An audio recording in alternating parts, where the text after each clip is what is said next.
Oui, alors moi j'étais musulmane il y a encore 2 mois et demi. Waouh. Et je suis médecin, on m'a annoncé un cancer des ovaires au mois de juin. D'accord, d'accord. Et pendant 3 semaines, 1 mois, en fait, j'étais très très mal, jusqu'à entendre parler de Jésus. Quoi, j'en avais déjà entendu parler, mais là j'ai été vraiment touchée sur une vidéo comme ça un soir chez moi. Et donc je me suis intéressée à cette personne et en fait j'avais pleuré pendant 3 semaines de tristesse et là je pleurais d'amour. Wow. Et je comprenais pas. Donc j'ai regardé beaucoup de vidéos témoignages sur Jésus et le soir même, c'était le 11 juillet de cette année 2018, Wow. je me suis mise à genoux dans ma chambre pour la première fois de ma vie devant Dieu et j'ai supplié pendant 20 minutes, Jésus, si tu existes vraiment, moi ça me suffit pas d'entendre parler de toi, je veux te voir. Et je veux te voir d'une façon que plus jamais de ma vie je vais douter de toi. Et en fait, pendant 20 minutes, j'ai attendu, j'ai supplié à genoux. Et il s'est rien passé, je suis retournée dans mon lit. Et là, j'ai entendu une voix qui me disait « Retourne-toi ». Et j'ai fait ma rebelle. J'ai dit « Mais il n'y a rien, il y a un mur blanc derrière moi ». Et j'ai entendu une deuxième fois « Retourne-toi » de façon très forte. Et là, je me suis retournée. Et en fait, au-dessus de mon lit, j'ai fait plusieurs pas de recul parce qu'il y avait la tête de Jésus, en fait. Wow. Et énorme. Et en fait, dans ses yeux, ses yeux sont pas comme les nôtres en fait. Il n'y a pas un cercle quoi. Il y a tous les univers dans ses yeux. Et en fait, il m'a regardé, il m'a transpercé le cœur. Et en fait, là, j'ai une urgence intérieure qui, pour une musulmane, est incompréhensible. C'est-à-dire que c'est pas venu de mon mental. Je devais me faire baptiser le plus vite possible. Donc le lendemain, j'ai cherché partout où me faire baptiser. J'ai regardé des églises sur Internet. J'étais devant des églises, j'étais là postée. C'était le 12 juillet. Et ça parlait pas à mon cœur. Je disais non, non, non. Les catholiques, les protestants, non, non, non. Et à la fin de la journée, j'ai dit à Jésus, tu m'as donné cette envie-là, donc guide-moi. Et donc il m'a guidée en fait vers des personnes qui font des baptêmes dans des lacs, des piscines, des trucs. Et donc j'ai été baptisée le 13 juillet 2018. Et là, j'ai vraiment vu, parce que en fait, je suis médecin psychiatre, addictologue, et je croyais pas trop aux esprits, tout ça. Et là, j'ai vu des esprits sortir de moi, etc. Wow. Donc j'ai dit.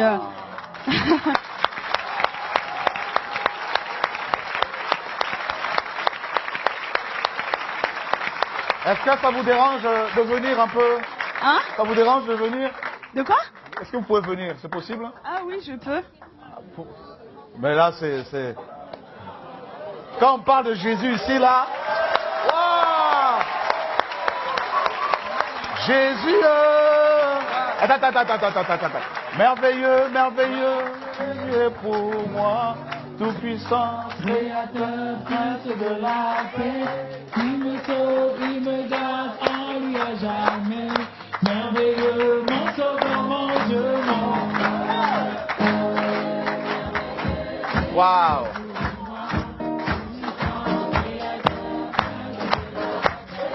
Il me sauve, il me garde, en lui à jamais. Merveilleux, merveilleux, Jésus est pour moi, puissant, créateur, prince de la paix. Il me sauve, il me garde, en lui à jamais. Merveilleux, merveilleux, Jésus est pour moi, tout puissant, créateur, prince de la paix. Il me sauve, il me garde, en lui à jamais. Merveilleux, mon sauveur, mon Dieu, mon roi. Merveilleux, merveilleux, Jésus est pour moi, tout puissant, créateur, prince de la paix. Il me sauve, il me garde, en lui à jamais. Merveilleux, mon sauveur, mon Dieu, mon roi.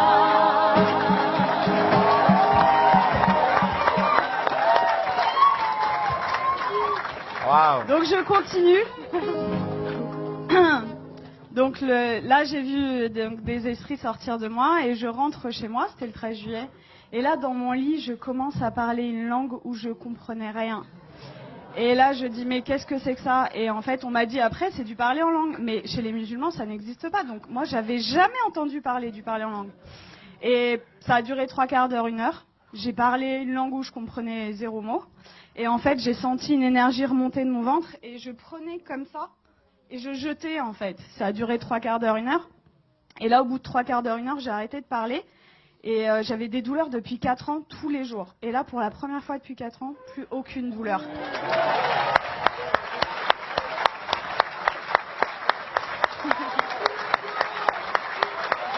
Wow.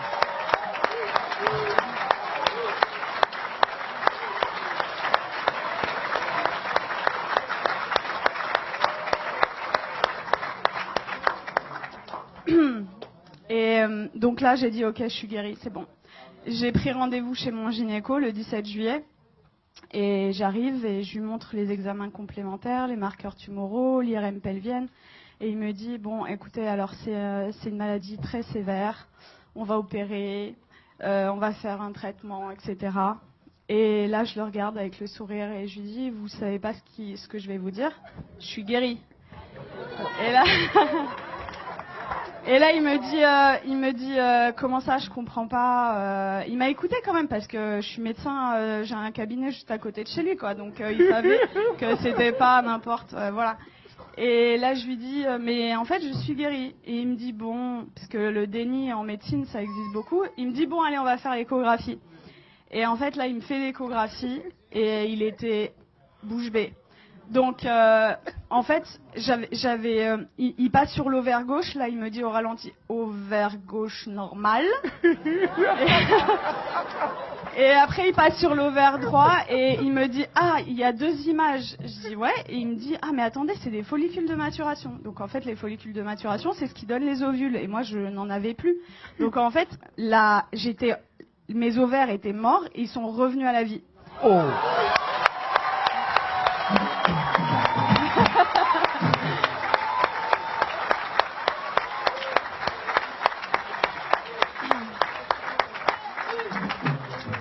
Et là, il retire la sonde et il me dit, vous vous rhabillez, vous allez m'expliquer ce qui s'est passé.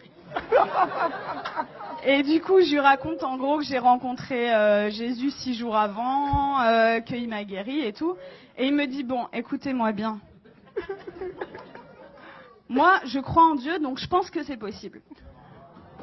Je suis juive, donc je pense que c'est possible. Mais vous êtes médecin, attention, gardez ça pour vous. Et là, je lui ai dit, j'ai rigolé, je lui ai dit, c'est impossible. Je lui ai dit, je veux que le monde entier...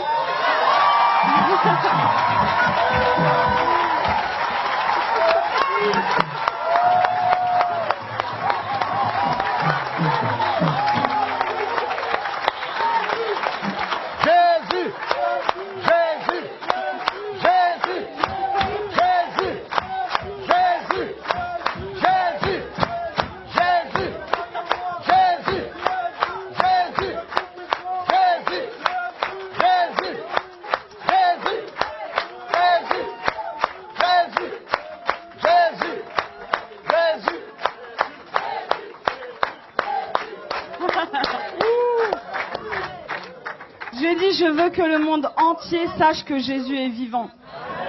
Et il m'a dit, bon, ok. Et il m'a fait mon compte rendu d'échographie, qui était normal. C'était un plaisir pur. Et il me le rend. Et là, il me dit, est-ce que je peux vous faire la bise au lieu de me serrer la main? Je dis, bien sûr. Et il me prend le visage et il me dit que Dieu vous garde.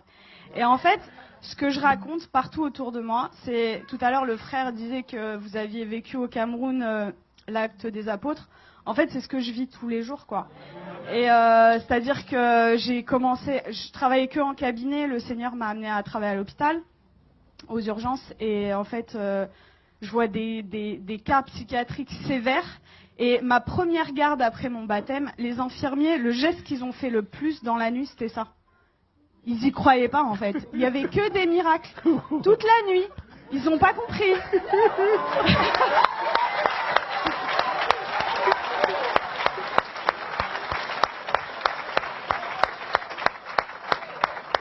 Et en fait, partout où je vais, partout où le Seigneur donc est avec moi, il se passe des miracles. Et c'est ce que je dis, en fait. Moi, ça fait que 2 mois et demi que je suis chrétienne.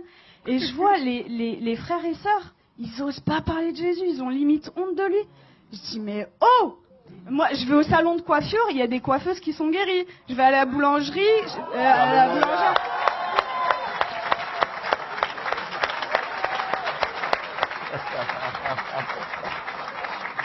En fait, j'aime beaucoup cette expression. En fait, je dis que le Seigneur, c'est l'antidote à tout. Et le monde entier a le poison. C'est-à-dire qu'ils connaissent pas Jésus. Moi, j'ai 33 ans, j'ai attendu 33 ans pour qu'on me parle de Jésus. Mais attendez, mais moi, j'aurais voulu que quelqu'un vienne me parler de Jésus. Vienne me dire, mais attends, la solution à tous tes problèmes, ton malheur et tout, c'est Jésus la solution. Mais personne autour de moi. J'avais aucun chrétien autour de moi. Donc, dans ma famille, ils sont tous musulmans et quelques personnes athées. Et en fait, ils comprennent pas du tout ce qui se passe. Mais juste, je voulais vous dire que je vis des miracles tous les jours. Tous les jours, c'est des prodiges de Dieu. Je vais vous raconter juste, il y a quelques jours, ce qui s'est passé, parce que je dois choisir et je peux pas tout vous raconter. Donc, il y a ma famille qui était en Algérie pendant tout l'été. Ils sont rentrés et il y a mon oncle, en fait. Il a de l'arthrose sévère au genou. Et je suis arrivée, j'ai raconté ce qui s'était passé cet été, et ils m'ont dit, ouais, c'est bon, t'arrêtes de nous parler de Jésus. Déjà, ils ont été tolérants, ils ont accepté d'écouter. Et là, je vois en fait mon oncle, il boite, il a de l'arthrose. Et là, je lui dis, tonton, est-ce que je peux prier pour toi? Il me dit non. Et ma tante, elle lui dit, bah pourquoi? Qu'est-ce que t'as à perdre? On va voir si ce qu'elle dit est vrai. Je dis ok. Et là, le Seigneur m'a donné le verset, vous savez, où il ressuscite une femme et il fait sortir tout le monde, en fait. Donc, en fait, j'ai pris mon oncle, je l'ai sorti du salon, et j'ai prié pour lui, et en fait, je lui dis, t'as mal à combien? Il me dit, à 7 sur 10. Il boitait. Et donc, je prie le Seigneur, et le Seigneur le guérit. Il me dit, mais j'ai plus mal du tout. Et là, il commence à courir dans toute la maison.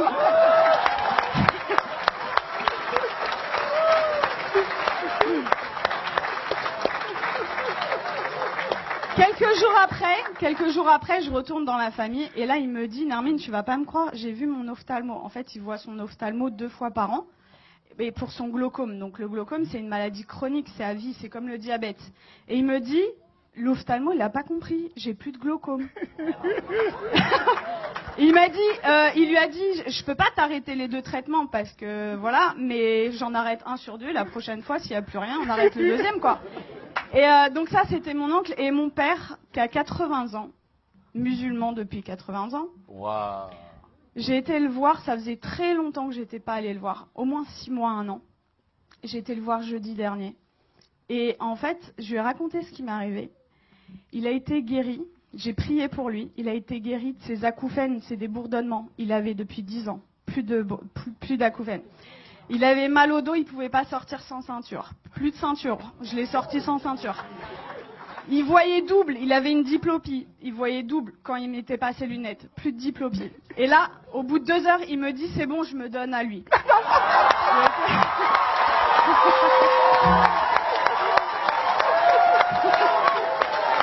Jésus.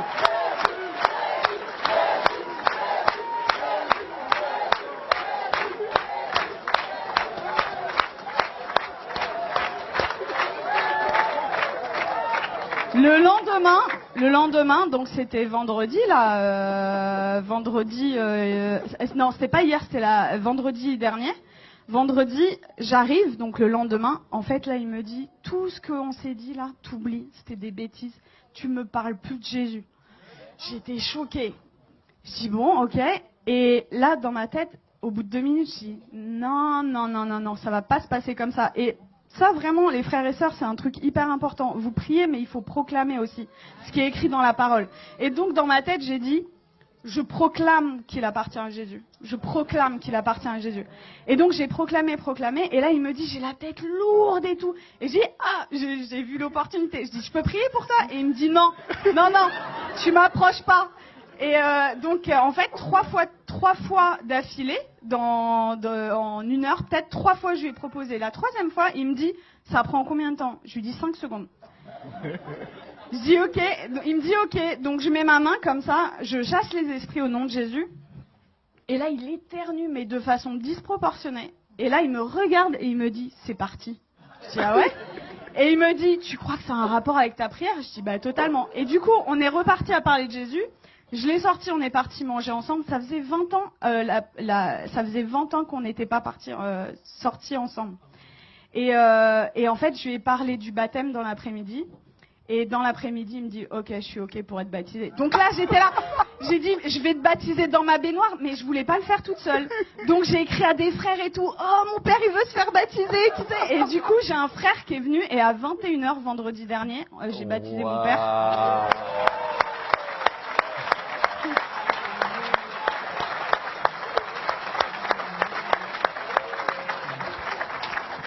Et voilà, pour vraiment vous dire que rien n'est impossible. Il a 80 ans, il est musulman, jamais. Alors, après ma conversion, le Seigneur m'avait donné une vision où je baptisais mon père.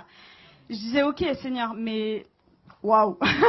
Et en fait, ça s'est passé, quoi. Donc, vraiment, ne perdez pas espoir avec vos familles. Tout est possible. Pour nous, c'est impossible, mais pour le Seigneur, c'est possible.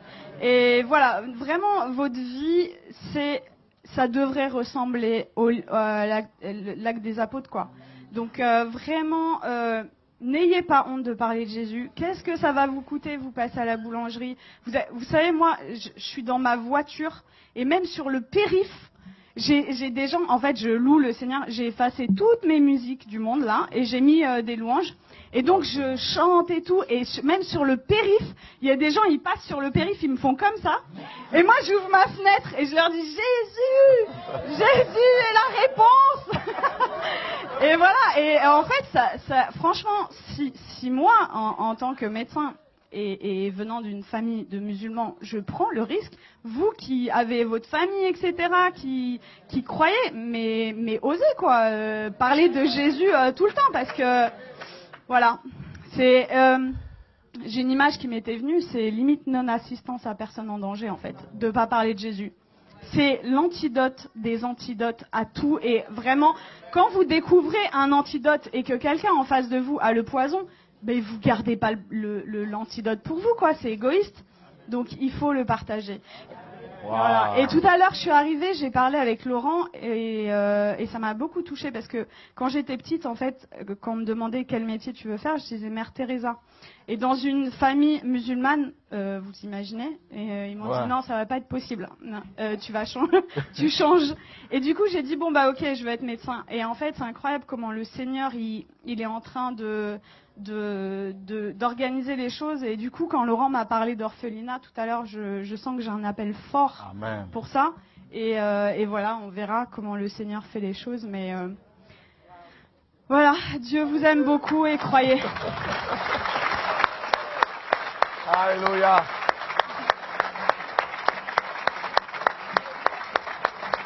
Waouh, gloire à Dieu.